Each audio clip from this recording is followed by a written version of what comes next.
We are on. Okay. Well, welcome back to the Unpopular Playground. Today we are going to be talking about workplace safety secrets no one tells you. Work shouldn't cost you your health or your life. In this episode of our personal safety series, we're exposing the hidden hazards and unspoken risks young adults face on the job. Whether you're in an office, warehouse, retail, or gig work, employers won't always warn you about the dangers from toxic environments to sketchy situations with coworkers or customers. We'll break down red flags most people ignore, how to assert boundaries and rights you may not know you have, because getting home safe shouldn't rely on luck. And some of the things that I have as far as tips: make sure you keep your work area clean and organized. You want to make sure that there's no risk for injury in your work area space. Make sure that there's no clutter that you can trip over. Also, wear appropriate safety equipment. If you're working in the medical field, of course, they have personal protective gear that you have to wear. If you're in a factory, they also have personal protective gear. Just make sure that you wear the equipment necessary to protect you from the environment that you're working in. Always follow safety precautions and procedures at your place of employment. These should be provided for you in your training, as well as they should have things hanging on the walls all around to reinstate what these safety precautions and procedures are. Also, be alert to your surroundings, identify hazards, and report any unsafe conditions or accidents. Don't be afraid. So you see something and you don't think it's right, even if it's somebody else's workstation, report it right away, because an injury to somebody else could also trickle down the line and cause an injury to you. Or if you're Mm. at a factory and you're working along, say, a conveyor line, and something that's hazardous at the top of that line, that's going to trickle on down to you. So make sure if you notice it, report it right away. You're not only saving your life, but you're saving everybody else's as well. When you're working, take regular breaks to avoid fatigue. There's nothing worse than working and tired and you lose your concentration and things get by, and that's how accidents happen. So you always need to stay Mhm. alert, and every job is required to give you so many breaks for so many hours of work. You take them and you use them. Do not let anybody tell you that you're not entitled to these breaks, because it is the law. And if they don't give you the breaks, you can file suit, because I've been at a company Mm. where we did, and We got money. it is very profitable. You want to Yeah. also use your tools and machinery correctly.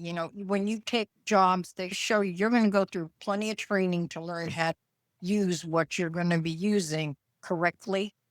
Listen and follow directions. Do not take shortcuts, because shortcuts only end up ruining the equipment, or possibly you cutting off a finger, or maybe if you're in the medical field, hurting a patient. So please always use the tools and machinery properly and correctly, and make sure that you have proper training. And if somebody asks you to do something that's not in the scope of your practice or your training, don't do it.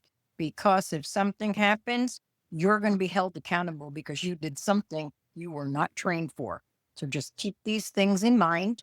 Well, I really liked how you tied in the responsibility, accountability that we went over for last month, because Yeah. if you're given a list of responsibilities,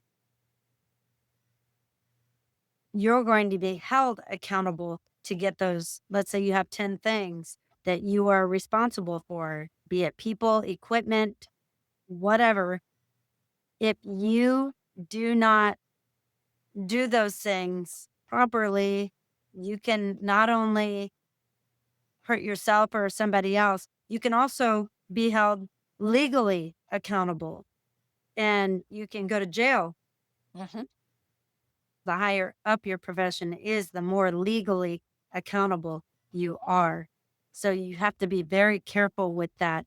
And even though you're moving from job to job, one thing about that would be you don't want to go in with this entitled attitude, like, oh, I already know this. Every job, every new place has their own culture, and they might have different procedures for doing it a certain way. And I can tell you, as a trainer, there's nothing more irritating than having somebody say, I know. And then they mess up on it. You're like, well, you already said that you knew. That's a really good way to get people at your new place to hate you. There's always something to learn at your workplace. And I would have to say that that has to deal with safety too, wouldn't you, Debbie? Because if you I, have everybody I, against you because you're going in with an arrogant attitude, you're not going to be safe because yep. nobody's going to want to help you. And you're not going to be protected by your teammates. And another thing is when you go into a job and you're going through training, you are required to sign off on everything that you've been trained on. So if you screw up and don't do something that you signed off that you were trained how to do and you showed that you were proficient in doing, and then you go ahead and you do a shortcut or you do something your own way, it's a legal obligation for them to turn around and file suit against you. And they will say, well, she's been trained. She signed right here that he or she understood and accepted those responsibilities. Almost any smart workplace will do that because they're not going to take the hit for you not doing your part. They're not. I mean, if we have people that work for us, we're not going to, the people on our team, we're not dealing with that. We train them, we give out our expectations. I did that even when I was teaching with my students, and Mhm. I would show them how to do something or give them a paper and say that you're, or an assignment. I give out the expectations. I made them sign a paper down, they were third graders, and I made them sign the paper saying Right. that they know what their homework is, they know what their assignments are, so that they couldn't say to their parents, I never received the paper. I didn't know. You did know. Right. So it's protection. They're going to protect themselves. HR is not your friend. They are there to protect the company. Correct. So if you go in complaining about this or that, about your boss or your management or the way that the company is running, that's the first way to find yourself on the other side of the door. Well, unless it has to do with something legal that they're obliged to do, as in you not getting your break, that they're gonna be held accountable for. They said, "Oh, well, we don't take breaks." I mean, I'm wearing the face mask, the shield, everything like that. I needed a break to take all that stuff off so I could breathe for a little bit. Right. And they were trying to tell me that, "Oh, no, we don't take breaks here. We just, the whole shift is like a break." And I said, "Maybe for you." I said, "But it's the law. It's the law. I'm going to take a break, and you have to insist on that. And if you let them get away with it, that's on you because they will try, especially the younger you are, Yeah. more they're going to try and take advantage of you because you don't know the rules. Or they're trying to get you to work. If they say be there at 7:45 and they want you to be there at 30 because we're going to have a quick meeting and you come in, you better clock in. If Yep. you're an hourly employee, you clock in for every minute that you're there, and when you're on your lunch, you shouldn't have to do work-related things on your lunchtime or beforehand. And if they try to tell you that, "Oh, don't clock in," you know, or you're gonna come in and then you're gonna leave early to try and make up for that time. No, as long as you are working, you clock in, and if that goes into overtime, that's their problem. And when you're done, you're done. They like to take advantage of young people and blur those lines and expect you to do things on your own time without getting paid. So you better keep track of all the time that you are working and you let them know ahead of time. Okay, well, it's after the hours. How should I put those hours in? Don't let them play you for a fool. Correct. Have you Yep. had experience with that, Debbie? People Um, trying to do that to you? no, no. I kinda they might not or whatever. I know you, and I would never, Well, but you just never know. yeah, I used to tell my staff if we had to come in early, go clock in. You're here before your clock in time, clock in. Now, there were times where we had meetings and people came in before their shift. That's fine. You clock in for this meeting. When the meeting's done, you can clock back out and you can go home. You can go do whatever you want. But while you're here on premises, you clock in. You're not coming to the meeting on your time and then hanging around until your shift starts. So it's like you're getting paid for every minute you step foot on the premise. Well, absolutely. I know when I was teaching at one of the schools that I was at, it was salaried. And, Yeah. there's advantages and Oh, disadvantages yes, to there are. salaried versus hourly. I was done with my work. I could just go home and I didn't have to worry about my pay being Right. deducted. But at the same time, if you had extra meetings or extra this or that, you just had to suck it up or school performances or whatever, which I didn't mind because I knew what I was getting myself into and Exactly. I did that. But I think right after the year that I left, I heard that they went to hourly, and the principal got upset because she was wondering why everybody insisted on clocking in for the extra little school Yeah. meetings. And she was just dumbfounded as to why people on their own time would just willingly go and do stuff that's job related and not clock in. If you're an hourly employee, you clock in. Exactly. That goes in There. with setting clear boundaries. You set your clear boundaries with your work too. Being Yep. cautious not to share personal details with your coworkers and clients. They're not your friends. You don't share your personal details and you trust your instincts. If Mhm. something gets uncomfortable, especially in solo meetings, sometimes people want to isolate you and lay the line and there's no witnesses. So if it's your boss or somebody else that you have an uncomfortable feeling about, they might be trying to take advantage of you on a situation or maybe harassment, always have a witness with you in on the meeting. Right. Keep it legal. When I worked at the doctor's office, he was a male OB doctor and he always had a female in the room with him to protect himself so that nobody, one way or the other, could claim that something happened because there was a witness. So you want to protect yourself that way too, that there's a witness and documentation for things that you have suspicions on of things that aren't right. And be clear with your boundaries up front, and just say, what's this meeting about? You have a right to know what these things are. And okay, well, if we're going to have a meeting on this, I'm going to have a witness with me. I want to have a third party so that we can document what's going on. And that way everything's legal. And if they're upset about that, then that means that probably they were trying to take advantage of you. That's a confirmation that it's not an above the board meeting. Right. And these things are important, especially for workplace safety, because it's your way of life. If you're going to maintain your paycheck coming in to pay those bills and your work is in danger of you not being able to receive a paycheck, that's going to be a big problem for you. So you really need to think about these things.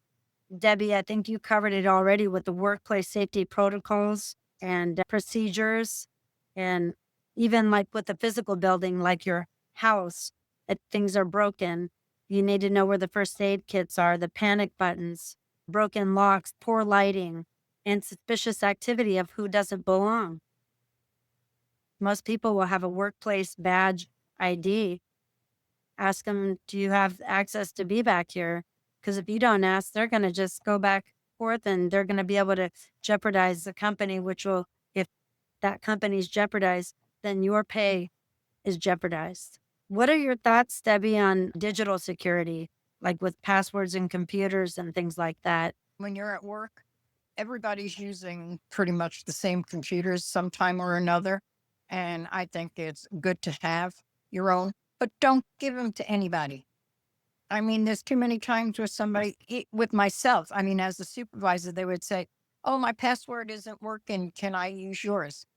And it's like, no, you can call IT and get them to reset your password. And in the meantime, I'll have somebody else take over what you were doing.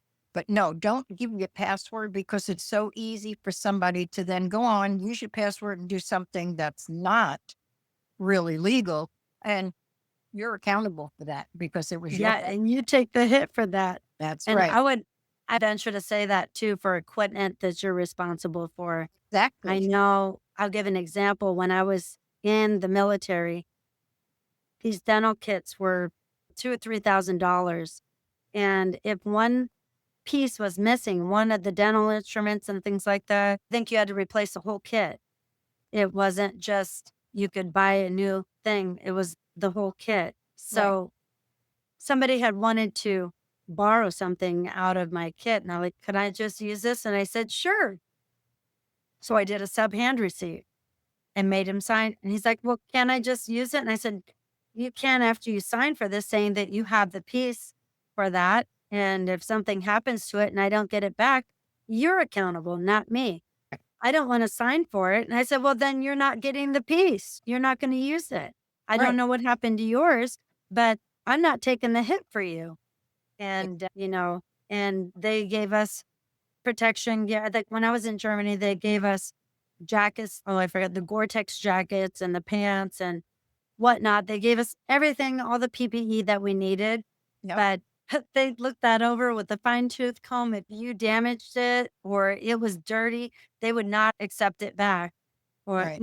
of course, it was natural wear and tear. You could exchange it and things like that. But, just giving it to somebody to use and not having accountability for it. So they lose it. You don't have proof that they have it. Your name's on the paperwork. They're going to come looking for you. Financial stuff, creditors, Huh? whose ever name it is going to be you. And you're not going to be able to use the blame game if you don't have any documentation. Right. Document everything. Document everything. That's the I most agree. important thing I can say I agree. in the workplace to That'll- protect yourself. That's how you'll keep Because your safe. people want to do whatever they can without having to be accountable. So they're going to look for somebody Mike, naive. And if you're not, after a while, I think it does become stupidity because the older you get, and if you're still acting like a very naive teenager and you're older, that would be stupid yeah, because there's got to be at some point that you need to be able to be accountable for the things that you're responsible for. The older you get, the more privileges you get, driving, living on your own, all of these things are a privilege. It's exactly. not a right.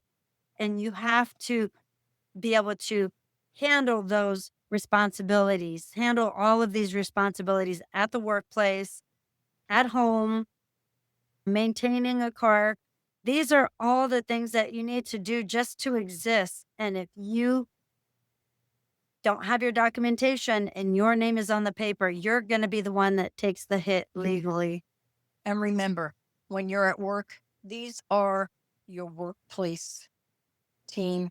They're not your friends. They're not your family.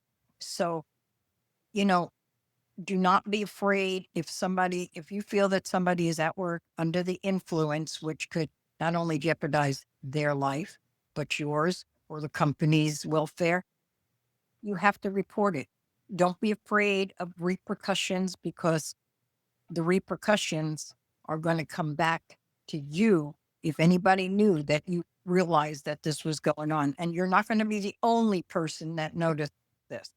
And on that, I want to say, Oh, remember, stay sharp, speak up, and protect yourself because a stupid oversight cuts your future short, and your paycheck shouldn't come with hidden risks. right.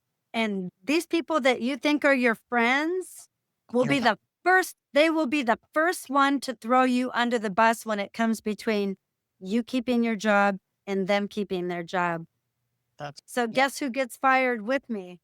Yeah, Debbie gets fired with me because Debbie saw me drunk and didn't do anything about it, if that were the case.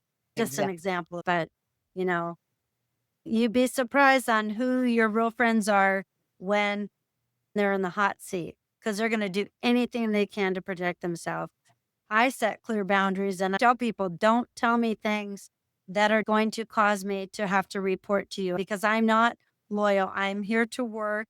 I'm here to make money. And if you tell me something that is reportable, a mandatory report, I'm going to tell, and you are going to not only be under that bus, you will be under the back tire. And you know, and because I'm not going to lose my job because of you. On that happy note, we're going to end this. And just Yes, remember, we are. work safe, stay smart, know your rights, and adulting with your eyes open. Yes, that part. And stay curious. Bye, Bye bye. everybody.